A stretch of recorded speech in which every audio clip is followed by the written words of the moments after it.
Baptists in America, the struggle for religious freedom.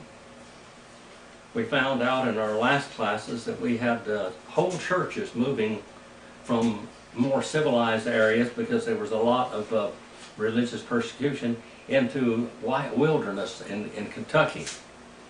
Now we have a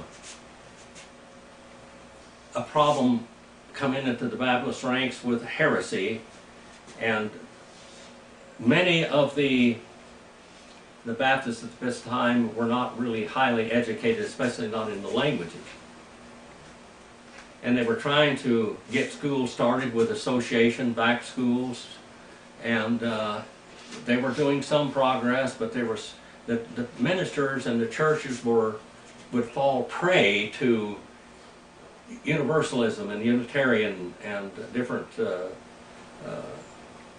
heresies, Arianism, that Jesus Christ was not really God in the flesh, which is a basic doctrine of the Bible. In page 299, it says, from this date on, the Baptists consistently opposed Unitarianism. When Dr. Hawley, a Unitarian minister from Boston, was elected president of Transylvania University, he was deserted by three leading denominations of Christians, the Baptists, the Methodists, and the Presbyterians. And the school was sinking and must perish without change. Remember, these schools were religious schools. They were seminaries. They were colleges, but they were seminaries at the time. And now we have a heretic, a Unitarian, Armenian heretic, get a hold of the school, and now instead of educating the students, they are being brainwashed. Isn't that what happened in America the last 15 or 20 years with our young people?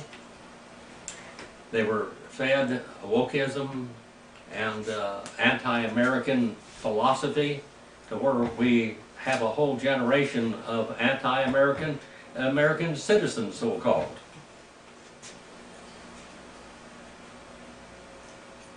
About this time in the South Kentucky Association, a separate Baptist, a popular minister, John Bailey, embraced the sentiments of the Restorationists and the Universalists. He was generally believed to be a pious man, and a majority of the association was devotedly attached to him and insisted, although he had preached this doctrine. Now, what is this Restorationist? Okay, this is all Unitarian. This is all Unitarian philosophy.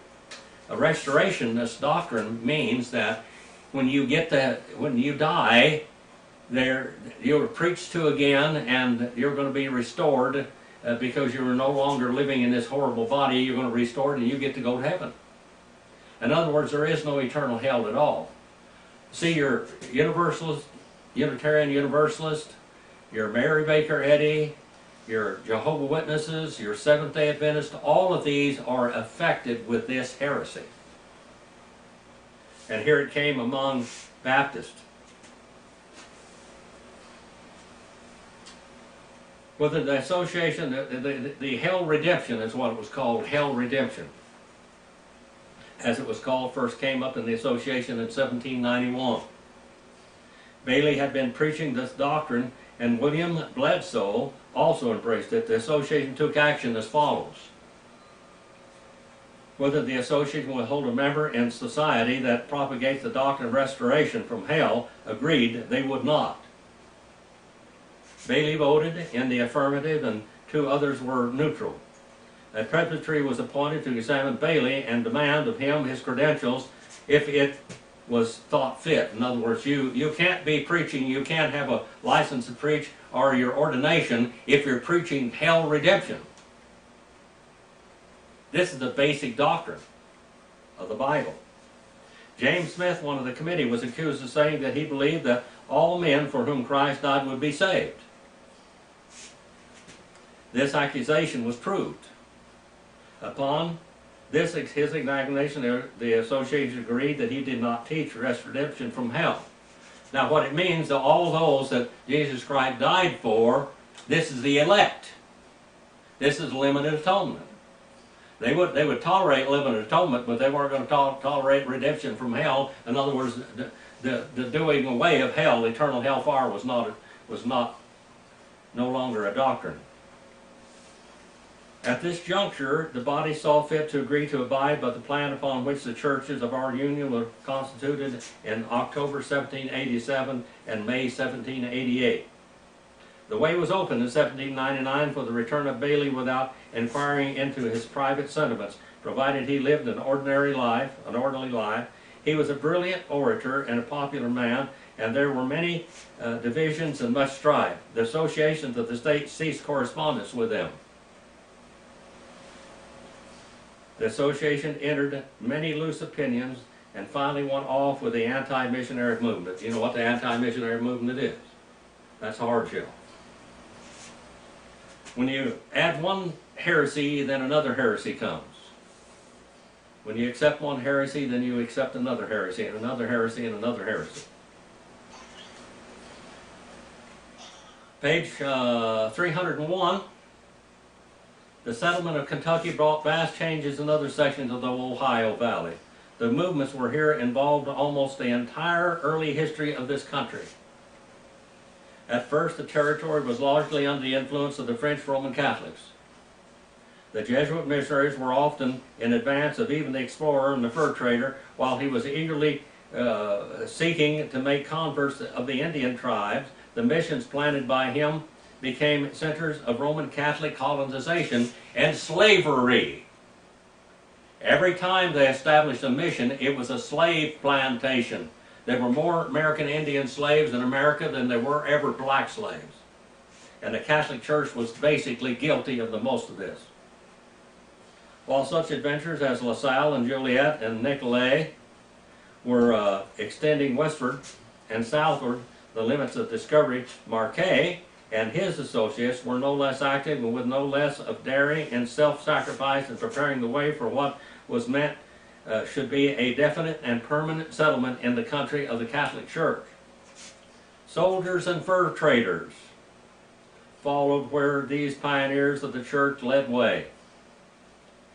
This Catholic Church wanted to get in and get a foothold before anybody else could, and tried to keep everybody else out. Demand that no other religion be taught. The forts were built here and there throughout the country, and the cabins of the settlers clustered about the mission homes. The mission house. The mission. And of course, the slaves of this mission were the American Indians. The new colonists, immigrants from Canada, or disbanded soldiers of the French regiments, however wild in their habits of life, were devout Catholics. They were wild, hellish people, but they were devout Catholics. Catholicism was never a religion of piety, regardless, especially on the part of the laity.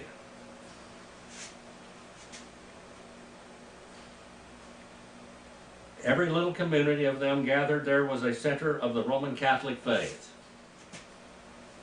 The missionaries were animated, no doubt, in the main by intense desire for the conversion of the native tribes. To convert the native tribes, then you got slaves without cost.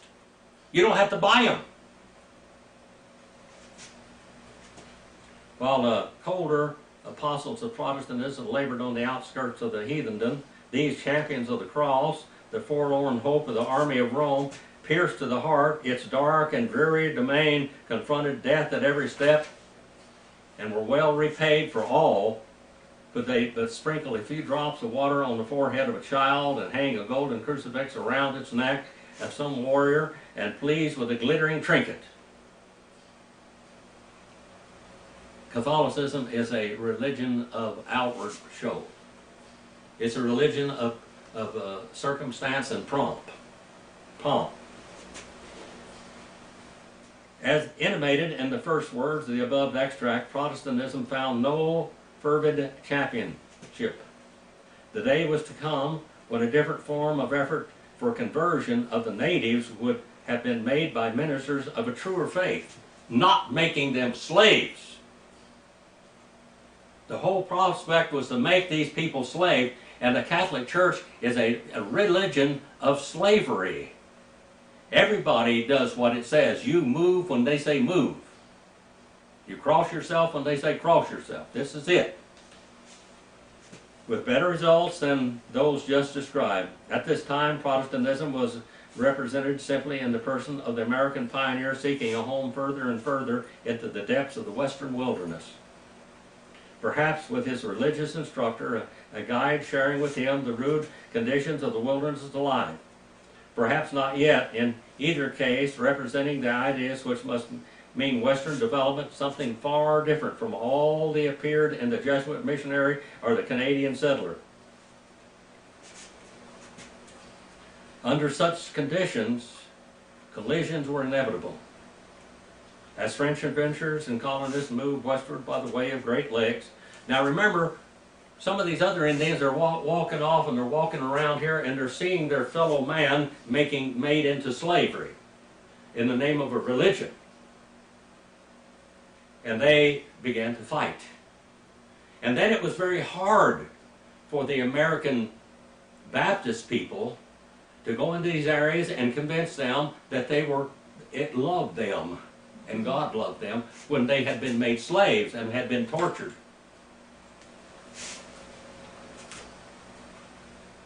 Moved westward by way of the Great Lakes and southward and westward to the Ohio and the Mississippi, they found after a time their right of occupancy disputed. They couldn't stay there. Meantime, while French and English were contending on the battlefields in Europe, it could not fail to happen, or whether ever representatives of these two nationalities should meet in the New World, it must be as enemies and not as friends. The conquest of the country by General George Rogers Clark in 1778 and the organization of civil government by Virginia opened the way for an American immigration. All of the rich domain northwest of the Ohio was secured to the public at the Peace of 1783 and a consequence of the prowess of Clark.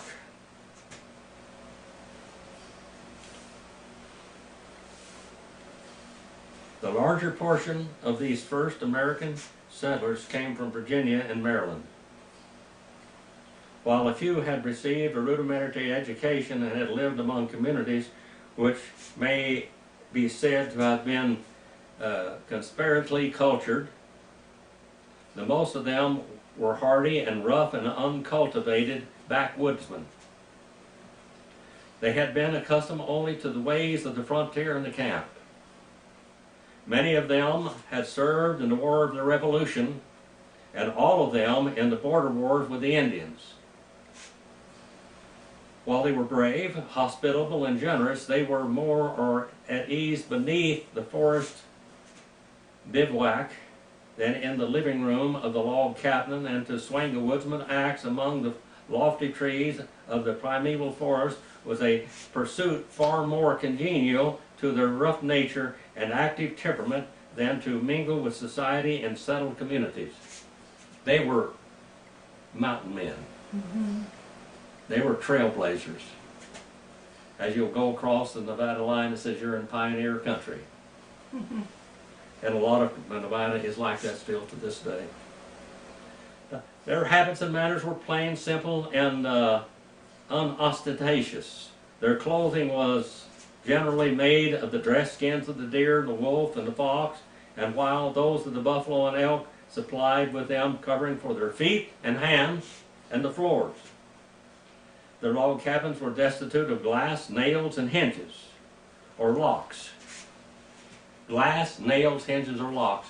When a man went into the wilderness, if he took some nails with him, he took those square nails, like we have some of. They took those square nails, and if he moved from that location, he burned that cabin down, and he took a magnet out and gathered up all those nails. The nails were extremely valuable. Yeah. And many times all they could do is just cut and make cuts into wood where they'd stand together like the log cabins logs. But the roofs and everything, they didn't have very many nails because they were so expensive, because they were handmade nails by blacksmiths. Their furniture and utensils were in harmony with the primitive appearance of the rude character of their dwellings, being all homemade. And here and there a few pewter spoons, dishes, and iron knives and forks, with muscles of iron and hearts of oak, They united a tenderness for chivalry and their indomitable will, which recognized no obstacle as inseparable, and was equaled only by integrity, with regard to dishonesty as a offense or contemptible as a cowardice. Dishonesty was not allowed. You shook a man's hand and that was it, and that was to the death. The French settlers. Parkman describes the French settlers in the Kaskaskia, Illinois. The Creole of Illinois, contented, light-hearted, and thriftless, by no means fulfilled the injunction to increase and multiply. And the colony languished in spite of fertile soil. The people labored long enough to gain a bare subsistence for each passing day, and spent the rest of their time dancing and making merry, smoking and gossiping and hunting and drinking. These were the Creole. These were the French Creole now. Their native gaiety was irrepressible, and they found means to stimulate it with wine made from the fruit of the wild grapevines. Thus they passed their days at peace with themselves, and hand in glove with their Indian neighbors, and ignorant of all the world beside. The French married into the Indian people. There where you have the Louisiana, you have the blacks, you have the French, and you have Indians all crossed up. Money was scarcely known among these people. Skins and furs were the prevailing currency. In every village, a great portion of the land was held in common, not by individual ownership. The religious conditions of these people in this section of the country. An experiment is making in this vast country, which must ultimately contain so many millions of people on the broadest scale on which it has ever been made. Whether religion as a national distinction or of character can be maintained without legislation, aid, and even recognition by the government. They said religion could not be maintained. People would be heathens if you didn't force them to go to church. So here we go, the state and the church again. Wherever they go, we got the state and church. And Catholicism is state and church. French Catholicism, state and church. German Catholicism and state and church. German Lutheranism is state and church. If there are any reference to religion in any of the constitutions and enactments in the Western country beyond the simple occasion of granting of a distinct incorporation, it manifests itself in guarded jealousy of the interference of religious feeling, or influence with the tenor of legislation. In most of the constitutions, and ministers of the gospel are expressly interacted from any office or profit or trust in the gift of the people. In none of these enactments are there any provisions for the support of any form of worship whatsoever. Zero. But if it were inferred from this that religion occupies little or no place in the thoughts of the people, that there are no forms of worship and few ministers of the gospel, and no inference can be wider from the fact. It is the settled political maxim of the West that a religion is a concern entirely between the conscience of God and ought to be left solely to the guardianship and care of each individual. Sound like Baptist, doesn't it? Mm-hmm. Ministers are not settled here, except among the Catholics. The Catholics supported their ministers. Baptists didn't support their ministers. Except among the Catholics, there were a few settled pastors in sense in which the phrase understood in New England and Atlantic cities.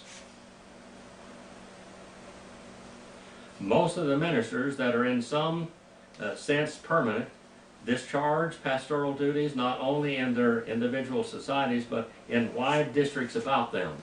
These are the what we call the quarter-time churches. The ministers are going one time a month here, one time a month there, one time a month over there. Quarter-time, the traveling minister. The range of duties and the emulgence of the estimation of the fact that the whole condition of the Western pastor are more widely different from any Atlantic minister. There are prejudices against contracts between pastors and the people. The people are generally averse to binding themselves by any previous legal obligations to a pastor for services stipulated or to be performed. It is a general impression that he ought to derive his support from voluntary contributions after services performed and uninfluenced by any antecedent contract or understanding. There are many towns and villages where other modes prevail, but such is the general standing and feeling of the West. The West is not destitute of religious instruction. It has been 100 times represented, and in every form of intelligence in the Eastern religious publication, that there were but few preachers in the country, and the whole wide districts had no religious instruction and forms of worship whatsoever. We believe from a survey, certainly very general, and we trust faithful, that there were as many as preachers in proportion to the people as there were in the Atlantic colonies. Mm-hmm. They just weren't educated. A circulating phalanx of Methodists, Baptists, and Cumberland Presbyterians, and the Latin missionaries and young elders of the Catholic theology seminaries pervades the Great Valley with its numerous detachments from Pittsburgh and the mountains and the lakes and the Missouri to the Gulf of Mexico. There are stationary preachers in towns, particularly in Ohio. Now remember, Ohio, we look at it now, we look at big cities. We look at Illinois as big cities. We look at Kentucky, we look at all of these as great towns, you know, Lexington, etc., etc. To Nashville. But it wasn't so back then. But in the rural congregations through the western country beyond Ohio, it is seldom a minister is stationary for more than 2 months. 9/10 of the religious instruction of the country is given by people who are itinerant and who are, with very few exceptions, notwithstanding that has been said to contrary, men of great zeal and sanctity. They were very pious people. But their teaching of the Bible was rudimentary. Now we have a description of camp meetings. You remember when I was a young man, you remember, girl, you know, Marilyn, when I was young, when you were young, there were tent meetings down on Union Avenue in Bakersfield. You ever go to any of those? I heard about them. You heard about them. I went to them. Suppose the scene be where the most frequent camp meetings have been during the past 2 years at one of the most beautiful fertile valleys among the mountains of Tennessee. On an appointed day, coaches and chaises and wagons and carts and people on horseback and multitudes traveling from a distance on foot, wagons and provisions and mattresses and tents and arrangements for the stay of a week are seen hurrying from every point toward the central spot. It is in the midst of the grove that these beautiful and lofty trees, natural to the valleys of Tennessee, in its deepest verdure, and besides the spring branch for the requisite supply of water, they had to be near a spring, the line of tents is pitched. Religious city grows up in a few hours. Under the trees and beside the stream, lamps are hung in lines among the branches. And the effect of their glare upon the surrounding forest is like magic. By this time the moon, for they take thought to appoint the meeting at the proper time of the moon, and begins to show its disk above the dark summits of the mountains, and a few stars are seen glimmering through the intervals of the branches. The whole constitutes a temple worthy of the grandeur of God. An old man, in a dress of the quaintest simplicity, ascends the platform and wipes the dust from his spectacles, and in a voice suppressed by emotion gives out the hymn of which the whole assembly multitude can recite the words, and an air in which every voice can be heard and join in. We should deem poorly of the heart that would not thrill at the song is heard like the sound of many waters, echoing from among the hills and mountains, The hoary oracle tells of God and of the eternity of the judgment to come and all that is impressive beyond. And he speaks of his experiences, his toils and travels, his persecutions and welcomes, how many he has seen in hope and in peace and triumph and gathered to their fathers. And when he speaks of the short space which remains to him, his only regret is that he can no more proclaim in the silence of death the mercies of the crucified Redeemer. Notwithstanding all of this, the derision of these spectacles, so common in these regions, it cannot be denied that the influence on the whole is salutary and the general bearing upon the great interest of the community good. The gambling and drinking shops are deserted, and the people used to congregate there now go to religious meetings.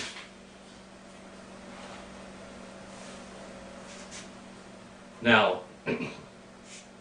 we're going to begin a period of time in America, one of these camp meetings, where we have like a Pentecostal element. A Pentecostal element. There was a lot of hype and emotion, not in what we might call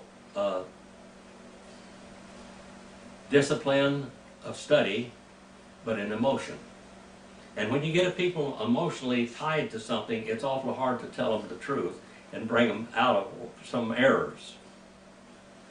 It said, the usefulness of the Methodist and Baptist missioners and missionaries from the East, the Methodists too, have gone great and incalculable good. They are generally a character, education, training, and prepare for them the element upon which they are destined to operate. They speak the dialect, the understanding, the interest, and enter into the feelings of their audience. They exhort a prodigious and incalculable bearing upon the rough backwoodsman and do good, where more polished and trained ministers could preach without effect. No mind but his own, for whom they labor, can know how many profane that they have reclaimed, and drunkards they have reformed, and wanderers they have brought home to God. The Baptists too, and the missionaries from the Atlantic country, seeing such a wide and open field before them, labor with great diligence and earnestness, and operating generally upon another class of community. The Baptists were the first to enter into the territory and to organize a church. The first church was planted in Ohio called Columbia, now Cincinnati, in 1790. This company has been thus described. It was on the 18th of November 1788 that a company of 23 men, and some of them hardly grown, 3 women and 2 children, the oldest only 5 years of age, landed from the flatboat on which they had floated down Pittsburgh and began to erect the cabins in which they proposed to spend the winter, awaiting the arrival of their relatives, fathers and mothers and wives and children, in the spring. Most of these people had come from Essex County in New Jersey, and several of them had been members of the old Scottish Plains Baptist Church, from which the First Baptist Church of New York City had been organized, and of which was the Reverend John Gano. John Gano, keep remembering that name. John Gano was a great preacher. John Gano was the one that converted George Washington. John Gano was the one that preached in the American Revolution to all the soldiers. Right with them, right among the bullets and the cannonballs. Noted for having been among the most efficient, influential captains in the army of the Revolution, had ever been a pastor. The leader of the company and pioneers was Major Benjamin Stites, and later became a prominent in this church. There was also General John Gano and wife. The Reverend Stephen Gano of Providence, Rhode Island. Remember, Providence or Rhode Island. What's Rhode Island got to do with it? Rhode Island is the first colony in America that we had religious freedom. And we have Dr. John Clark, we have Roger Williams, and we have John Gano, and we have Stephen Gano of Providence, Rhode Island. Providence and Newport, Rhode Island were the 2 churches, 1638 and 1639. The next May, the church chose John Smith to be their pastor. And he was a Virginian, a very able, talented man, an excellent orator. whose voice could be heard a great distance in the open air, and thus admirably adapted to a new country. He was everywhere heard gaily, happily. For several years he was very useful till he became involved in politics. The great mistake of his life, as he himself admitted, he was a member of the convention for the adoption of the state constitution for Ohio and of its first senators in Congress. He became intimately acquainted with Aaron Burr and entertained him for a week or more at his own home in Cincinnati. When Burr was suspected of treason, suspicion fell upon Smith. He was tried in the Senate, and although not proved guilty, there were so many against him that he resigned. In 1808, he left Cincinnati for Louisiana, where he lived in obscurity for 16 years till his death. Some of his enemies were bitter persecutors, but those who knew him best had great confidence in him. He made a mistake. He went into politics, and it destroyed his religious life, among others. Associated with John Smith was James Lee of Virginia. He was a man of remarked personality. He had been thus described: he could not read even when of age, but seemed evidently called of God to preach the gospel. He couldn't read.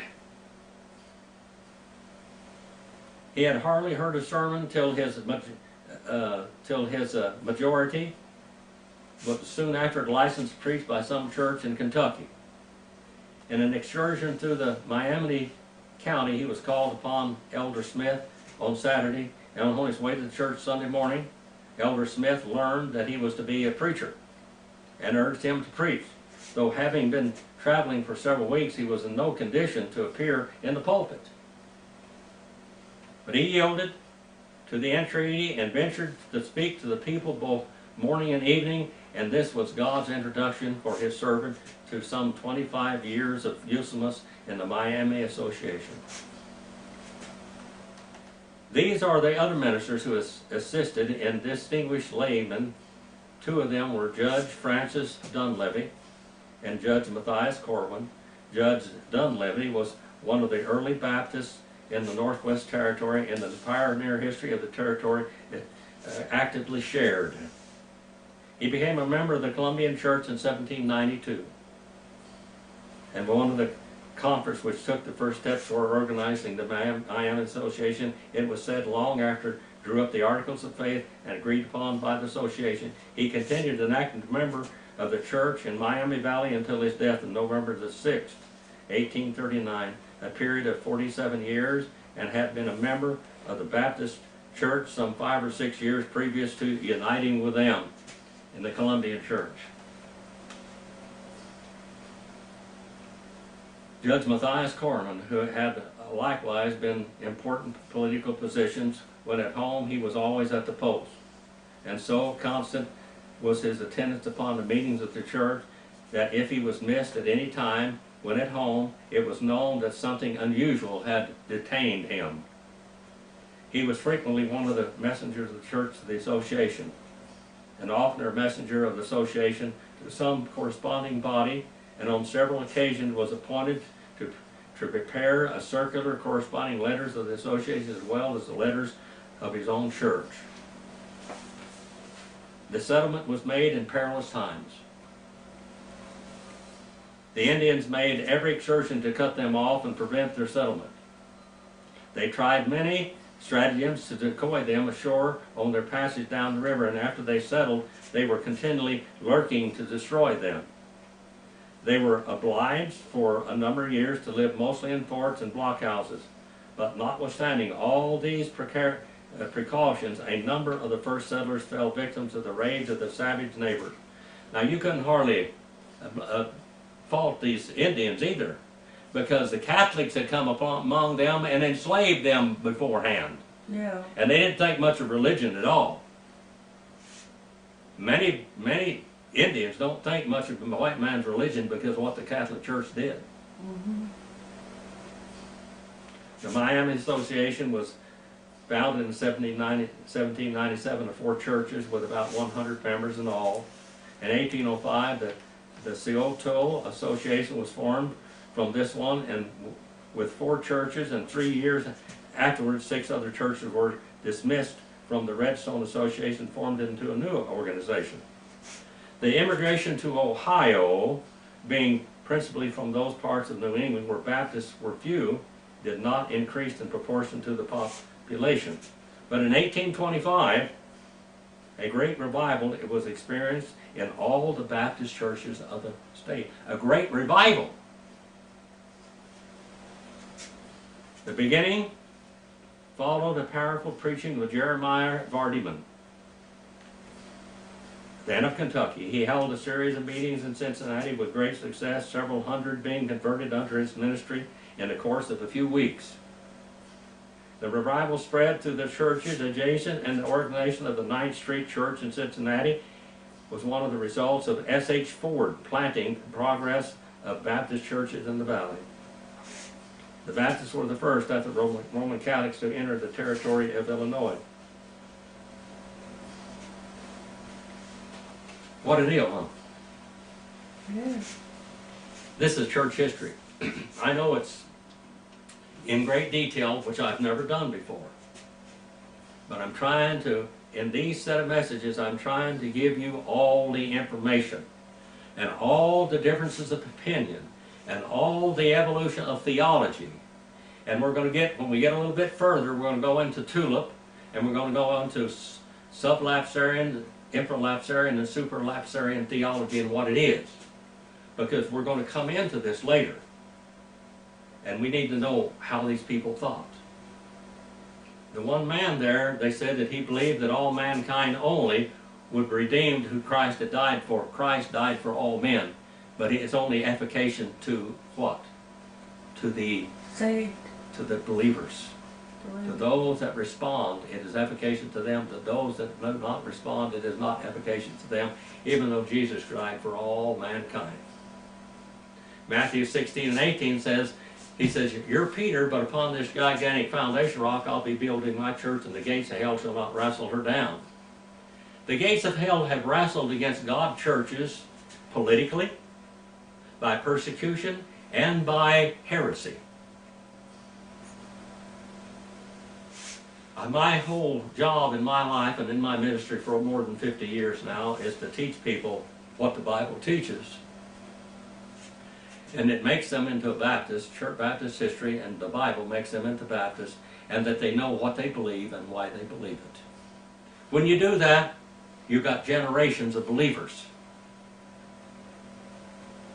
There are people that shy away from the gospel in their own families, their own children.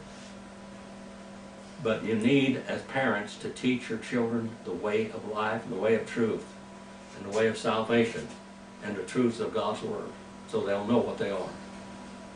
Our Father, we send this message out for your honor and glory. Thank you for it. Thank you that it's written down, that we can study it and go back and see what people fought for so many years ago, and how that the principles they fought for and died for, or the liberties that we have today. Please help us hold on to those liberties with every bit of might that we have, and know what the truths are, and know what we believe and why we believe it. Please forgive me where I fail you. In Jesus' name I pray.